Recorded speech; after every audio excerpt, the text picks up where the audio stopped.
നേർവീതി പ്രഭാഷണ പരമ്പരയിലേക്ക് ഏവർക്കും സ്വാഗതം. സുവിശേഷകൻ കുഞ്ഞുമോൻ തോട്ടപ്പള്ളി ഇപ്പോൾ നിങ്ങളുമായി ദൈവവചനം പങ്കുവയ്ക്കുന്നു. ശ്രദ്ധിച്ചാലും.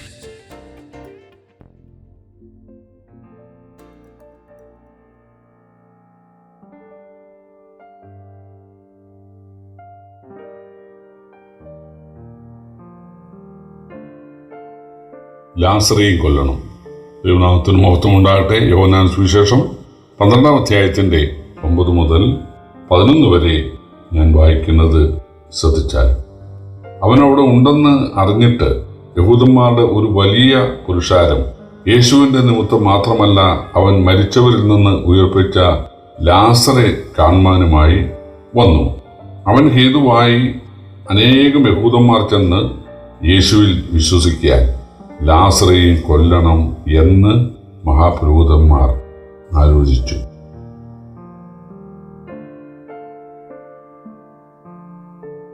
നമ്മുടെ കർത്താവായ യേശുക്രിസ്തു ഇതിനോടകം ഒരുപാട് അത്ഭുതങ്ങൾ ചെയ്തു. വെള്ളത്തെ വീഞ്ഞാക്കി. അത് ആ കല്യാണത്തിൽ അവസാന സമയത്ത് പങ്കെടുത്ത ആളുകൾ മാത്രമാണ് അതിൻ്റെ ഗുണഭോക്താക്കളായത്. 5 അപ്പം കൊണ്ട് 5000 പോഷിപ്പിച്ചു.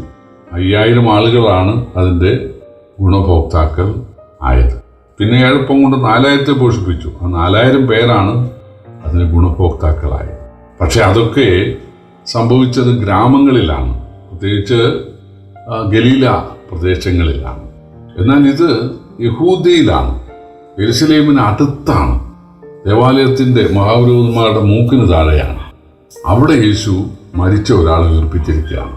ആ കുടുംബത്തെ ആളുകൾക്കറിയാം. എന്ന് മാത്രമല്ല, അതിനുശേഷം വലിയ സ്വീകരണം യേശുവിന് നൽകി, വലിയ സദ്യ നൽകി. ഒരുപക്ഷെ ആയിരക്കണക്കായ ആളുകൾ ആ സദ്യയിൽ പങ്കെടുത്തു. അവിടെ 300 വെള്ളിക്കാശ് വിലയുള്ള തൈലം ലാസറിൻ്റെ സഹോദരി യേശുവിൻ്റെ കാലിൽ പൊട്ടിച്ചൊഴിച്ച കാര്യം അതെല്ലാം നാട്ടിൽ പാട്ടായി. അതുകൊണ്ട് ഈ യേശു ഉയർപ്പിച്ച ആളെ കാണണം എന്ന് പറഞ്ഞ് ആളുകൾ ഇങ്ങനെ ഒഴുകുകയാണ്. അനേകം യേശുവിനെ വിശ്വസിച്ചു. അതെല്ലാം ആഢ്യന്മാരായ യഹൂദന്മാർ, യെരുശലേം ദേവാലയത്തിൻ്റെ പ്രാന്തങ്ങളിലുള്ള യഹൂദ്യ സംസ്ഥാനത്തുള്ള ആളുകളാണ്. അത് യഹൂദന്മാരെ ചൊടിപ്പിച്ചു. മഹാപുരോഹിതന്മാരെയും ശാസ്ത്രിമാരെയും പരീശന്മാരെയും ചൊടിപ്പിച്ചു. യേശു വെള്ളപ്രവാചകനാണ് എന്നാണ് അവരുടെ അഭിപ്രായം. അതിലവർ ഉറച്ചിരിക്കുകയാണ്. ഈ ഒഴുക്ക് കണ്ടപ്പോൾ അവർക്ക് അസൂയ തോന്നി. കാരണം മഹാപുരോഹിതന്മാർ മാറത്ത് വലിയ മാണിക്കം, മരതകം, പത്മരാഗം, പുഷ്യരാഗം, ഗോമേതകം, നീലക്കല്ല്, താമ്രമണി ഇതെല്ലാം പതിപ്പിച്ചിരിക്കുകയാണ്. അവരുടെ വസ്ത്രവും വേഷഭൂഷാദികളൊക്കെ വളരെ ശ്രേഷ്ഠമാണ്. തലയിൽ തൊപ്പിയും മാറത്ത് പൊൻകച്ചിയും ഇതെല്ലാം ഉണ്ട്. പക്ഷേ സാധാരണ വസ്ത്രം ധരിച്ച് സാധാരണ ഭക്ഷണം കഴിച്ച് കടൽപ്പുറത്തും പാറപ്പുറത്തും മരച്ചുവട്ടിലും ഒക്കെ ഇരിക്കുകയും കിടക്കുകയും ഒക്കെ ചെയ്യുന്ന ഈ 33 വയസ്സുകാരൻ്റെ പുറകെ ഉന്നതരായ ആളുകൾ പുറകെ നടക്കുകയാണ്, രാവും പകലും. ഇങ്ങനെ യേശുവിനെ വിട്ടാൽ ഇത് ഒരു പ്രക്ഷോഭത്തിനാണെന്ന് റോമക്കാർ കരുതും എന്നിവർ വിചാരിക്കുന്നു. തന്നെയല്ല, ദേവാലയത്തിൽ വരാനും അവിടെ ദശാംശം തരാനും ആദ്യഫലം തരാനും ഒക്കെ ആളുകളില്ലാതെ വരും. ഈ ദശാംശം കൊണ്ടുമൊക്കെയാണല്ലോ അവർ ജീവിക്കുന്നത്, പുരോഹിതന്മാർ. അപ്പം അതിനും നന്നായിട്ട് കേടുവരും എന്ന് മനസ്സിലാക്കിയ ഇവർ പറയുകയാണ്, ഇതിനൊറ്റ പ്രതിവിധിയെ കാണുന്നത്: ലാസറിനെ കൊല്ലണം. ലാസറിനെ കൊന്നു കഴിയുമ്പോൾ ജനങ്ങൾ പറയും, കണ്ടോ, യേശു ഉയർപ്പിച്ച ആളെ ഏതോ മനുഷ്യർ കൊന്നു, അപ്പോൾ യേശുവിന് ശക്തിയൊന്നും ഇല്ല എന്ന് പറഞ്ഞു വരുത്താനിടയാണ്. പ്രിയപ്പെട്ടവർ, ഇന്നും ഇത് തന്നെയാണ്. കർത്താവായ യേശു മുഖാന്തരം ആളുകൾക്ക് മദ്യത്തിൽ നിന്ന് വിടുതലുണ്ടാകുന്നു, മയക്കുമരുന്നിൽ നിന്ന് മോചനം ഉണ്ടാകുന്നു, കുടുംബ കലഹങ്ങളിൽ നിന്ന് മോചനം ഉണ്ടാകുന്നു. അവർ കുടുംബം നോക്കുന്നു, അവർ മക്കളെ പഠിപ്പിക്കുന്നു, അവർ ഭാര്യയ്ക്ക് നല്ല വസ്ത്രം വാങ്ങി കൊടുക്കുന്നു, വീട്ടിൽ പാട്ടും പ്രാർത്ഥനയും ഉണ്ടാകുന്നു, അവർ ടൂറ് പോകുന്നു, ഒരുമിച്ച് പുറത്തുപോയി ഭക്ഷണം കഴിക്കുന്നു. അങ്ങനെ വീട് ഒരു പരദീസയായിട്ട് മാറുകയാണ്. പണ്ട് ജയിലായിരുന്നു, അല്ലെങ്കിൽ പണ്ട് നരകമായിരുന്നു. എന്നാൽ യേശുവിനെ കൈക്കൊണ്ട് കഴിഞ്ഞപ്പോഴത്തേക്കും വീട്ടിലെല്ലാവർക്കും സന്തോഷം.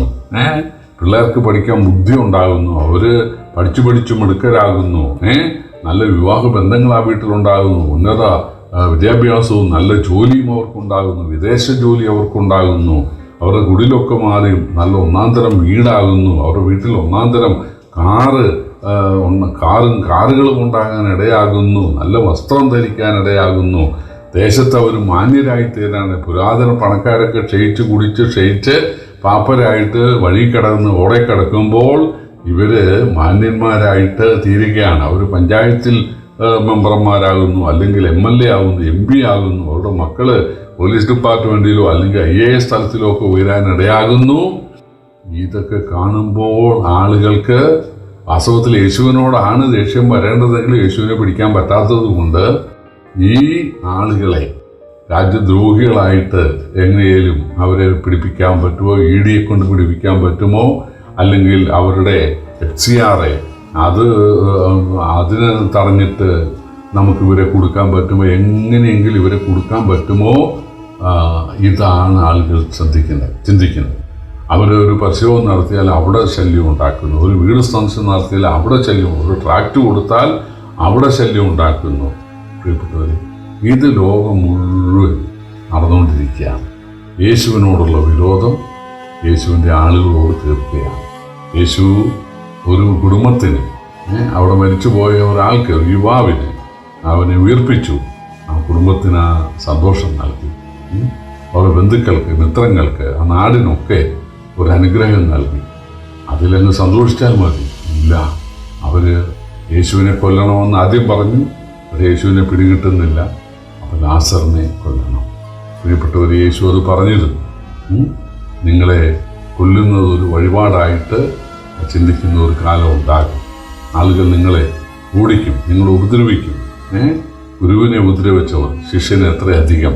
അതുകൊണ്ട് നിങ്ങളത് സഹിക്കാൻ തയ്യാറാകണം എന്നാണ് യേശു പറഞ്ഞത്.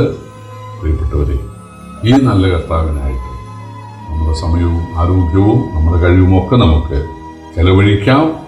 ആളുകൾ വിരോധിക്കും, സാരമില്ല. കർത്താവ് നമുക്ക് വേണ്ട എല്ലാ പ്രൊട്ടക്ഷനും തരും. കർത്താവിൻ്റെ വലിയ നാമം വാഴ്ത്തപ്പെടുമാറാകും.